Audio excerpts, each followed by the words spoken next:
Imagine waking up, pouring yourself a cup of coffee, and just looking out your bedroom window to see a 200-meter deep coral reef. Right, just right outside your window. Exactly. I mean, you aren't cramped inside some tiny research submarine. You aren't, nervously counting down the minutes on a scuba tank. You just live there. Yeah, you just live there. You open a hatch, you step out into the freezing, crushing depths of the ocean, you do a full day's work, and then you come back inside for dinner. It sounds like science fiction, but it really isn't. It's not.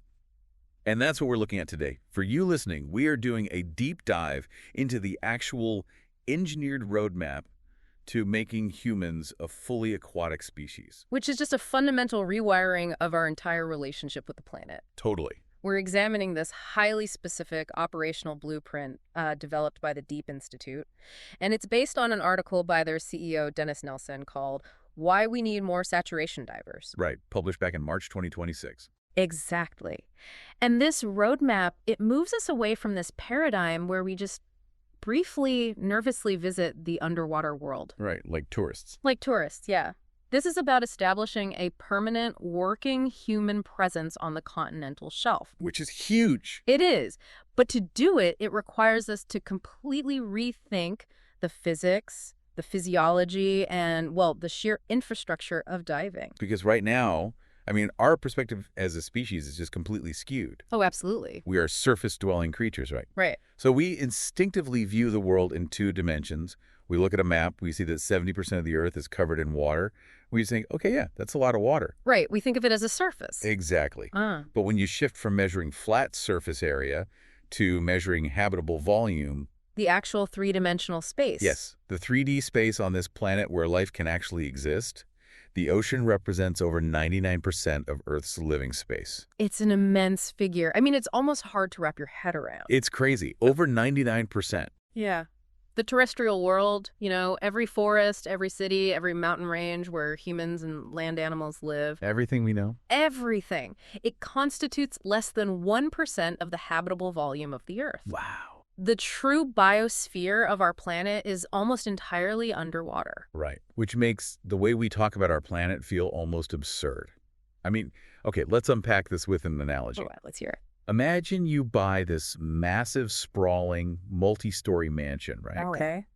But when you move in, you discover that 99% of the rooms are just sealed behind these heavy bank vault doors. So you can't get in. You can't get in at all. You are forced to live, sleep, and eat in, the mudroom at the front entrance. Right. You wouldn't walk around telling people you know your house. No, of course not. You've barely seen it. Exactly. You'd spend every waking second trying to figure out how to pick the locks on those doors. If we connect this to the bigger picture, the most critical locked room in this scenario isn't the abyssal trenches, miles down in the dark. Right. It's not the Mariana Trench. No, it's the continental shelf. This is the submerged perimeter of our land masses, stretching from the coastline down to roughly 200 meters. The 0 to 200-meter zone. Exactly. And this specific zone is essentially the engine of the ocean. Because of the sunlight, right? Yes. Sunlight still penetrates enough to drive photosynthesis there, which means it is just explosively dense with marine life. That's where the action is. It really is. It houses complex ecosystems, massive natural resources, and because sea levels were drastically lower during the last ice age, Oh, right. it also contains vast amounts of completely submerged human history, culturally significant sites just sitting there. Which creates this incredibly frustrating paradox if you think about it. How so? Well, we are constantly interacting with this 200-meter zone. We drag fishing nets through it every day. We drill through. Right. We drill through it. We route our global internet cables across it. Our coastal runoff pollutes it. Human activity is profoundly shaping this environment every single day. But we're doing it blind. We are doing it entirely blind. We don't have sustained hands-on access to the very ecosystem we are altering. And the scientific implications of that blind spot are staggering. Think about it. If your only method of studying a rainforest was to occasionally drop a camera on a string from a helicopter, Right. or to hold your breath, run into the jungle for 5 minutes, and then just sprint back out, Your data would be terrible. your understanding of that ecosystem would be fundamentally flawed. You cannot effectively protect, manage, or advance science about an environment that you can only visit for these fleeting, hurried moments. You just can't. No. Genuine scientific advancement requires sustained observation. It requires humans physically working in the water, observing the slow cycles of life over days and weeks. But, okay, wait. I'm struggling to understand why we aren't already doing this, though. It's a fair question. I mean, if this 200-meter zone is so critical and it's literally right off our coastlines, why is it treated like this impenetrable fortress? We have astronauts living on the space station for a year at a time. Why aren't marine biologists already living on the continental shelf? Because of a highly specific capability gap. It's a gap that exists between 50 meters and 200 meters of depth. Okay. We can think of it as the depth dead zone. The depth dead zone. Yeah, it's a region where our two primary methods of underwater exploration, which are scuba and submersibles, they both fail us, but for entirely different reasons. Okay, let's break that down, starting with the shallow end. Sure. If I want to go down to a reef at, say, 30 or 40 meters, traditional scuba gear works fine. Right. It works beautifully, yes. Or even closed-circuit rebreathers, the ones that recycle your breath so you don't produce bubbles. Right. Standard scientific tools. So those work. But what happens at 50 meters? They hit a hard physiological wall right around 50 meters. At 50. To understand why, you have to look at the physics of gases under pressure. Okay. At the surface, you and I, we breathe air at 1 atmosphere of pressure. Just standard surface pressure. Right. But water is incredibly dense. For every 10 meters you descend into the ocean, the water adds another full atmosphere of pressure to your body. Wow. Okay, so if I'm 50 meters down, my body is experiencing 6 times the atmospheric pressure I feel sitting here in the studio. Exactly. 6 atmospheres of pressure. And here's the catch. The gas you are breathing from your scuba tank has to be delivered at that exact same crushing pressure. Wait, really? Why? Because if it wasn't pressurized to match the water, the external water pressure would just crush your chest. Your lungs physically couldn't inflate against the weight of the water. Oh, wow. Okay, so you're breathing highly pressurized gas just to survive. Right. But breathing high-pressure gas causes 2 massive biological problems. What's the first one? The first is toxicity and narcosis. Okay. You know nitrogen. It makes up nearly 80% of the air we breathe. Yeah, standard air. Well, under high pressure, nitrogen starts to become highly narcotic. Oh, this is the martini effect, right? Yes, exactly, the martini effect. At 50 meters down, breathing regular nitrogen actually affects the lipid layer of your nerve cells. It literally intoxicates you. It impairs your judgment, it slows your reaction time, and it causes severe euphoria or panic. You are essentially heavily intoxicated while trying to survive in a hostile environment. That sounds like a nightmare for a scientist trying to do delicate research. It is, and Yeah. it gets worse. Oxygen, the very gas keeping you alive, actually becomes highly toxic to your central nervous system at extreme pressures. Wait, oxygen becomes toxic. Yes, it can cause violent convulsions underwater, which is almost always fatal because you lose the mouthpiece. Okay, so standard air is out. Yeah. But wait, I know technical divers swap their gases, right? They do. They take out the nitrogen, they lower the oxygen, and they replace the rest with something lighter, like helium. Right, those are called heliox mixtures. Heliox, so that solves the toxicity problem. It solves the toxicity and the narcosis, yes. But changing the gas mixture does not solve the second, far more dangerous problem. Inert gas absorption. Okay, what does that mean? As you breathe these highly pressurized gases, they dissolve directly into your bloodstream and saturate your bodily tissues. Like literally into my flesh. Yes. The deeper you go and the longer you stay down there, the more inert gas dissolves into your muscles, your fat, and your joints. Kind of like, oh, is it like carbon dioxide being dissolved into a sealed bottle of soda? That is the exact mechanism, Henry's law. Okay. As long as you stay at depth, under that high pressure, the gas stays dissolved in your tissues and you feel fine. Just like an unopened soda bottle sitting on the counter. It looks fine. Exactly. But when you want to return to the surface, the ambient pressure around you decreases. Right. If you ascend too quickly, that dissolved gas comes out of solution and forms microscopic bubbles inside your bloodstream and your tissues. Oh, man. Just like taking the cap off that soda bottle way too fast. It just fizzles everywhere. And if that fizzing happens inside your spinal cord, your joints, or your brain, That's the bends. that's decompression sickness, yes. The bends. It is excruciatingly painful. It can paralyze you, and it's often fatal. So how do you avoid that fizzing? To prevent it, a diver has to ascend agonizingly slowly. How slowly are we talking? Very. They have to spend hours just hanging in the water at specific depths to let their body gradually off gas through their breathing. Okay, so this is where my library analogy usually comes in when I'm trying to explain this to people. I love this analogy. Let's hear it. I always picture traditional deep scuba diving. Like, okay, imagine holding your breath, sprinting into a massive, incredible library, furiously speed reading like one paragraph of a book, Yeah. and then having to sprint all the way back out before your lungs burst. It's a good analogy for the time constraint, but it slightly misses the insidious nature of the physical danger. Oh, so? It's more like sprinting into a library where the air itself slowly turns into a narcotic poison the longer you linger. Oh, wow. Right. And if you try to run out the front door too quickly to escape the poison, your blood literally boils. Jeez. That is terrifying. So you are forced to walk out the door in slow motion over the course of, say, 5 hours, just to survive a 10-minute visit. Okay, yeah.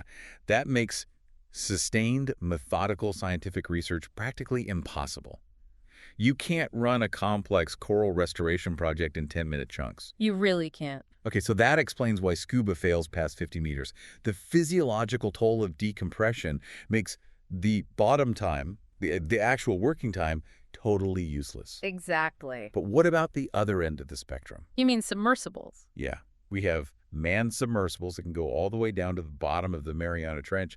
Why don't we just use those for the 50 to 200 meter zone? Well, submersibles are brilliant pieces of engineering. They truly are. But they Mhm. fail in this specific zone due to a combination of economics and physical dexterity. Economics, you mean they're just too expensive? Far too expensive. A manned submersible isn't just a tiny boat. It requires a massive surface support vessel, a huge A-frame crane to launch it, and a highly specialized technical crew. Right, it's a whole operation. You are deploying a multi-million-dollar heavy engineering operation.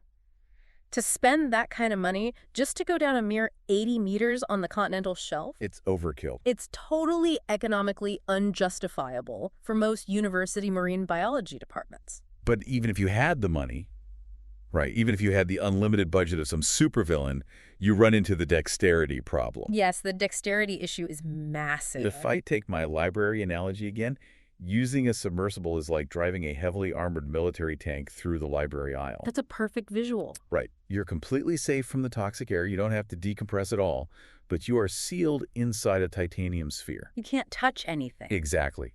You are trying to turn the fragile pages of an ancient book using a giant hydraulic metal claw. Which completely isolates you from the environment you were trying to study. You're just a spectator. Right. A mechanical arm or even a high-definition camera on a drone, they simply cannot replicate the tactile feedback of a human hand. Or the peripheral vision. Peripheral vision, intuitive problem solving. There is no replacement for a human being physically swimming in the water. So if a marine biologist wants to, like, meticulously graft a fragile piece of dying coral, Or gently excavate a submerged Neolithic artifact without breaking it. they need their hands. They need to literally be in the water. Exactly. So we have this massive glaring gap, The dead zone. the dead zone. The scuba diver has the dexterity, but they have absolutely no time. The submersible has all the time in the world, but no dexterity. Correct. How do you bridge that? How do you Yeah. get a human being down to 150 meters, give them their hands, and give them enough time to actually do meaningful work? Well, to do that, you have to completely change the way you approach the physics of gas absorption. Okay, here we go. You have to stop fighting the pressure and you have to start living in it. Living in the pressure. This is the core of the roadmap Deep Institute is pushing, the saturation solution. Okay, let's really dig into saturation, because when I first read about this, it feels like a literal loophole in human biology. It essentially is a physiological hack. How does it work? Okay, we talked about how your bodily tissues absorb pressurized gas the deeper you go and the longer you stay, right? Right, the Henry's Lost Soda bottle thing. Exactly. But your tissues are not bottomless pits. They actually have a maximum capacity. Okay, Think of your body like a dry sponge, and the pressurized gas is water. a sponge, okay. If you drop a dry sponge into a bucket, it rapidly absorbs water. But after a certain point, the sponge is completely full. It can't hold anymore. It cannot absorb a single drop more. It is saturated. Yes. Once a diver's bodily tissues have absorbed the absolute maximum amount of inert gas possible for a specific depth and pressure, their body is completely saturated. And what happens then? Here is the absolute genius of the physics. Once you reach full saturation, the decompression time required to safely return to the surface locks in. It locks in. What do you mean? It becomes a fixed number. Wait, really? Yes, because the sponge can't get any wetter. Oh, that makes so much sense. Right. If it takes you, say, 4 days to safely decompress from a fully saturated state at 100 meters, Yeah. it doesn't matter if you stayed at 100 meters for a week, a month, or a year. The decompression time doesn't increase. The decompression time remains exactly 4 days. That completely flips the math of diving on its head. It entirely changes the operational reality. Instead of spending 5 hours decompressing for 10 minutes of work on scuba, a saturation diver pays the decompression tax just once. Exactly. Just one time. You compress at the beginning of the month, you stay at depth for 4 solid weeks, working 8-hour days in the water, and then you just decompress once at the very end of the mission. It yields an exponential increase in productivity and data collection. I can imagine. A marine biologist living in saturation for a week could gather more observational data, they could perform more complex experiments, and engage more intimately with a reef ecosystem than they could in a decade of brief, anxiety-filled scuba dives. It's night and day. It really is. But wait, I'm genuinely confused by something here. What's that? The physics of saturation diving aren't new, right? I mean, this isn't some bleeding-edge discovery made yesterday in a lab. No, not at all. The commercial offshore industry, specifically the oil and gas sector, they have been using saturation diving for decades. Since the 1960s, yeah. Right. When you picture a saturation diver, you picture a guy in a heavy commercial helmet torquing bolts on a pipeline flange in the pitch black at 300 meters deep. A very harsh industrial application. So if this biological hack has existed for half a century, why are marine biologists still doing 15-minute bounce dives? That raises an important question. Is the oil industry gatekeeping the technology? Are they just refusing to share the toys with the scientists? It's a very logical question, but it's not a matter of malicious gatekeeping. Oh, it's not. No. It comes down to the sheer logistical nightmare and the staggering cost of the required infrastructure. It's just too expensive. Exorbitant. Saturation diving is not something you can learn in a weekend seminar at a local dive shop. Right, you're not doing this at the YMCA pool. Definitely not. To keep humans alive under crushing atmospheres of pressure for weeks at a time, it requires highly complex, zero-fail life support systems. Zero fail. Because if it fails... People die. Immediately. Wow. It requires huge helium reclamation units, massive surface vessels with dynamic positioning thrusters to keep them perfectly stationary over the dive site. Oh, so the ship doesn't drift and rip the umbilical cord. Exactly. And it requires a 24-hour crew of hyperbaric life support technicians constantly monitoring the gas mixes. It's basically running a space program, but underwater. That is exactly what it is. And historically, the only entities on Earth that could justify the massive financial burn rate of building and operating that infrastructure were the massively funded commercial offshore energy sectors. Oil money. Oil money, or national militaries. Right.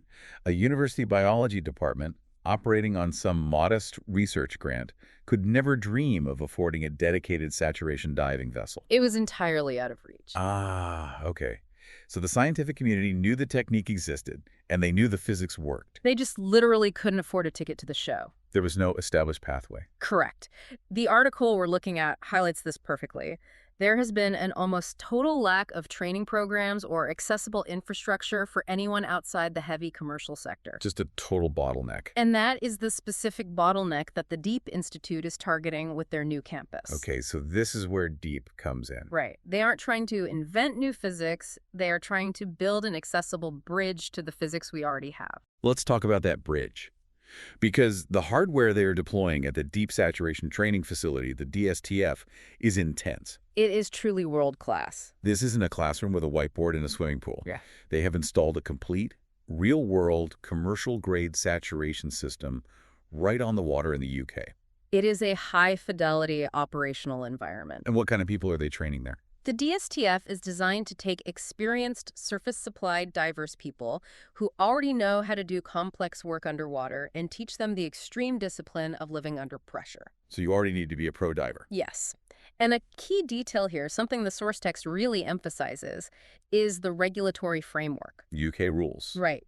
The facility operates under the strict guardrails of the UK's Health and Safety Executive, the HSE, and their approved codes of practice. Now, why is the UK's safety bureaucracy such a major selling point here? It's a valid question. I mean, safety's great, obviously, but why highlight the HSE specifically in the article? Because the UK HSE sets arguably the most stringent, uncompromising offshore diving regulations on the planet. Really? Why them? It was born out of decades of incredibly harsh experience in the North Sea oil field. Oh, right. Very dangerous waters. Extremely. In a hyperbaric environment, a minor mistake doesn't just result in an injury, it results in catastrophic explosive decompression. Instant death. Yes. So by anchoring their training to the HSE standards, Deep is proving to the world and to the space agencies and militaries they want to partner with that transitioning this technology from industrial oil workers to scientific researchers will not involve cutting a single safety corner. You can't hack your way into extreme pressure. You have to do the math. You have to follow the absolute gold standard of procedures. Okay, let's look closely at the mechanical logistics of this surface facility because it really illustrates how alien this environment actually is. It's fascinating. At the center of the DSTF, you have what's called a 6-person portable saturation system. Mm-hmm. Essentially, this is a heavily reinforced steel living chamber sitting on a dock or the deck of a ship. Correct. 6 trainees go inside. The heavy steel doors are sealed shut, and the chamber is pressurized with heliox gas to simulate the exact depth of the ocean floor they will be working at. So let's say 100 meters. Okay, 100 meters. And once that chamber hits the 100-meter pressure mark, those divers are fully committed, right? They are completely saturated. They will eat, sleep, and study inside that steel cylinder for weeks, living under 11 atmospheres of pressure. Even though they are sitting physically above the waterline. Right, that's the crazy part. They are on the deck of a ship, but physiologically, they are at the bottom of the ocean. Yeah, exactly. But wait, if they're sitting on the deck of a ship, how do they actually get down into the ocean to do the training dives? They can't just step outside. Right, they can't just open the door and walk to the edge of the boat. The pressure differential would instantly kill them. It would be explosive. This is where the closed diving bell comes into play. The closed bell. Yes. The text mentions a 3-person closed bell, which is arguably the most critical piece of transport infrastructure in the entire system. I find the mechanics of the closed bell absolutely fascinating. It's brilliant engineering. I mean, here's where it gets really interesting. I picture it as a pressurized elevator. That's a highly accurate way to visualize it. Let's walk through the mechanics of that commute. Please do. Okay, so you have the main living habitat on the ship, pressurized to 100 meters. Right, the apartment. The apartment. The closed bell is a separate, smaller titanium sphere that gets mated perfectly to a special airlock on the side of the main habitat. So they lock together. Right. The space between them is pressurized to match, the interior hatches are open, and 3 divers climb from their apartment into the bell. So they never experience a change in pressure. Exactly. They seal the hatch on the bell, and they seal the hatch on the main habitat. They're locked in. The bell is now its own independent, pressurized environment. A massive crane on the deck then lifts this heavy bell up, swings it out over the ocean, and lowers it down through the water column. And here is the craziest part to me. As that bell plunges into the dark, freezing ocean, descending from the surface all the way down to 100 meters. The divers inside feel absolutely nothing. Nothing. Their bodies have no idea they're moving. Because the pressure inside the bell was already set to 100 meters before they even left the deck. That is just wild to think about. The transition is totally seamless. And when the bell finally reaches the seabed at 100 meters, the internal pressure of the bell perfectly matches the external crushing pressure of the ocean outside. Okay, so what happens then? Because those pressures are perfectly equalized, the divers can simply open the bottom door of the bell. Just open a hatch into the ocean. Yes, and the ocean water doesn't rush in and flood the bell because the pressurized gas inside is pushing back with the exact same force. It's like turning a glass upside down in a bowl of water. Exactly. It creates a wet porch. It's just a perfectly flat pool of water right at their feet. Wow. So they lock on their helmets, they slip through that door, and they just swim out into the ocean to work. It's an incredible system. And then when they're done, they just swim back, climb back into the bell, seal the bottom door, and the crane hauls them all the way back up to the surface. Yep. They lock back onto the main chamber, climb back into their apartment, and eat dinner. All while never leaving that 100-meter pressure zone. It is a remarkable engineering achievement, but it demands absolute operational perfection. I can imagine. You are managing a 6-person habitat on a ship, mixing highly specific inert gases, scrubbing carbon dioxide. Managing the heat, right. Yes. Managing the thermal regulation of diverse breathing helium, which rapidly strips heat from the body, and you are actively lowering 3 people into the ocean on a cable. It's terrifying. It is a hostile, unforgiving environment. Which brings up a horrifying scenario, honestly. What's that? What happens if things go wrong on the surface? Ah, right. If you are living inside a steel tube pressurized to 100 meters and the ship you are sitting on catches fire to start sinking, you can't be evacuated normally. You cannot. If a rescuer opens the door to get you out, the explosive decompression would be instantly fatal. You are totally trapped. That nightmare scenario is exactly why the training facility includes an HRC, or hyperbaric rescue craft, and an LSP, a life support package. Okay, what are those? These are non-negotiable safety requirements under the HSE. So how does a hyperbaric lifeboat even work? The HRC is essentially a heavily armored, fully pressurized escape pod that is permanently mated to the main living chamber. So it's another lock-on pod. Right. If the surface ship is going down, the saturated divers scramble into the HRC, they seal the hatch, and the entire pod is physically launched off the side of the ship directly into the ocean. Wow, so now you have 6 people bobbing in the open ocean inside a sealed steel tube. Still living under 100 meters of internal pressure. Yes, that is insane. And they cannot breathe the air inside that tiny pod for long before carbon dioxide poisoning sets in. They'd suffocate. That is where the life support package comes in. The LSP. Right. The HRC has an external LSP that immediately kicks in, scrubbing the CO2 from their air, providing emergency heliox mixtures, and critically, providing heat. To stop them from freezing. Exactly. It is designed to keep them alive for 72 hours under pressure until a specialized recovery vessel can retrieve the pod.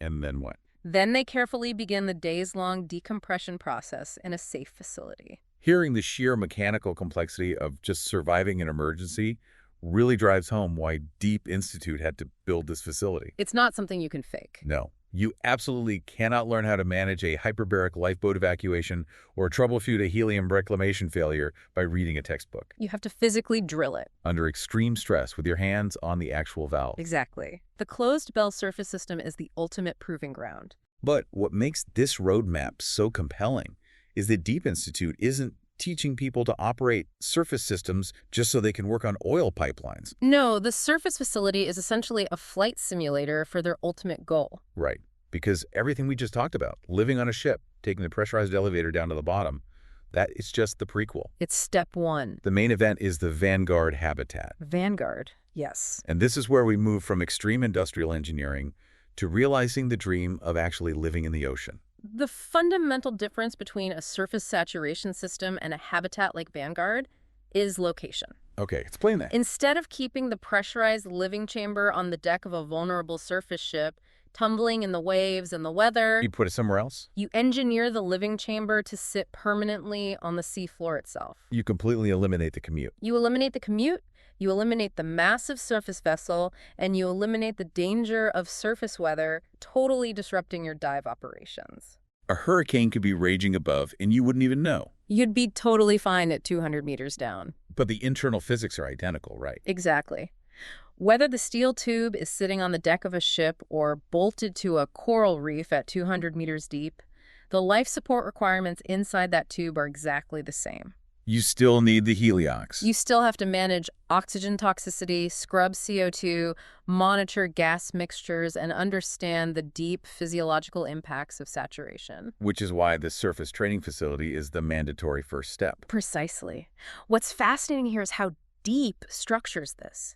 By forcing scientists and astronauts to master the brutal discipline of operating a surface saturation system, Deep is ensuring they have the operational rigor required to survive being permanently deployed to a seafloor habitat. It's earning your ticket.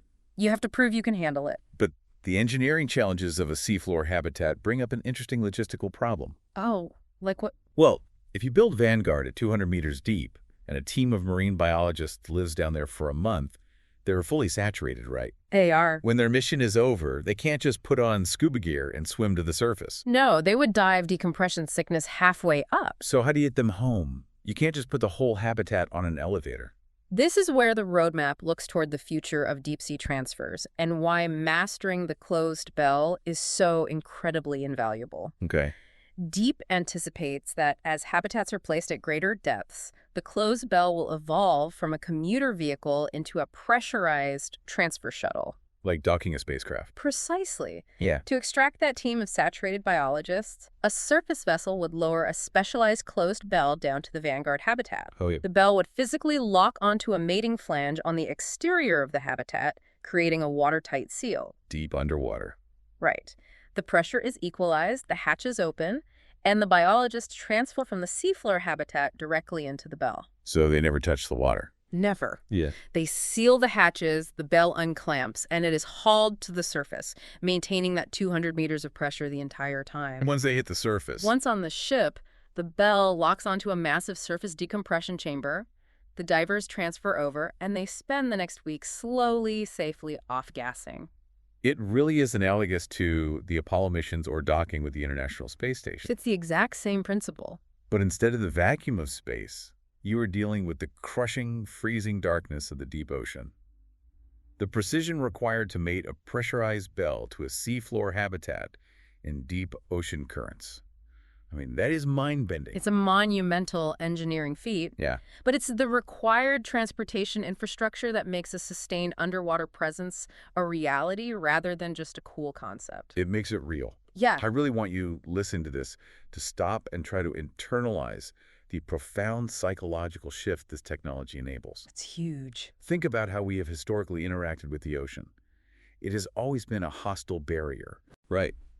We stand on the shore and look out at a flat, dark surface.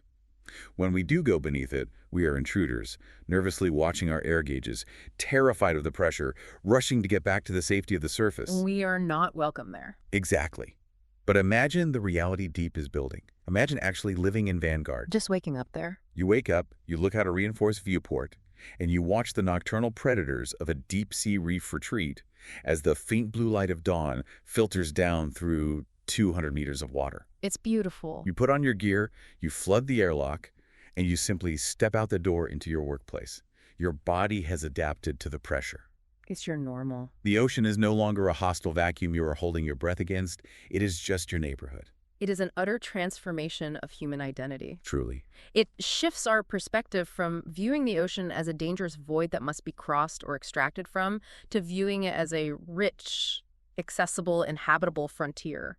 It completely changes what it means to be human on this planet. It really does. So let's trace the arc of what we've unpacked today. Okay, let's summarize. We started with the jarring mathematical reality that as land dwellers, we're entirely locked out of 99% of the habitable volume of our own planet. We examined the physiological and technological dead zone between 50 and 200 meters. That critical span of the continental shelf. Right, where traditional scuba exposes divers to toxic gases and fatal decompression, and where submersibles prove too clumsy and expensive for delicate scientific work.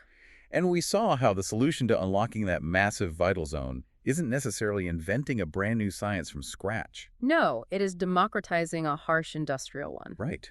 By taking the physics of saturation, diving a biological hack used for decades to lay oil pipelines, and building a rigorous, accessible training pathway at the deep campus. We can finally hand this tool over to the marine biologists, the climate scientists, and the astronauts. It demonstrates that making humans aquatic is not just some flashy marketing slogan. It is a highly practical, rigorously engineered infrastructure roadmap that is actively being built right now. Under the strictest safety regulations in the world. Exactly. It is happening right now. The locks on that 99% of our planet are finally being picked. The doors are opening. And as we wrap up this deep dive into this incredible operational shift, I want to leave you with one final lingering thought to mull over. A little perspective shift. We've talked a lot about how this saturation training is going to be vital for astronauts using the extreme environment of the ocean as an analog for the isolation of long-duration spaceflight. Right. Space is always pitched as the ultimate final frontier. But given the sheer density of life, the complex ecosystems, and the forgotten submerged human histories that are sitting right off our coastlines, you have to wonder. Are we looking in the wrong direction? Exactly. Could it be that the next great historic leap for human discovery isn't looking millions of miles up at the barren, radioactive dust of Mars? It's a compelling question. Could it be that the most important discoveries for our survival, the resilient new species, the deep-sea chemical compounds that could yield new medical cures, or the lost chapters of human history drowned by the last ice age, are sitting just 150 meters deep, right in our own backyard? Simply waiting for a human being with enough bottom time to finally open their eyes and see them. It's a profound perspective shift. Saturation diving is finally giving us the time in the hands we need to find out. It's a very exciting time. It has been an absolute pleasure unpacking the mechanics and the vision of this deep dive with you. Keep questioning the boundaries of what's possible, keep looking deeper, and thank you for joining us.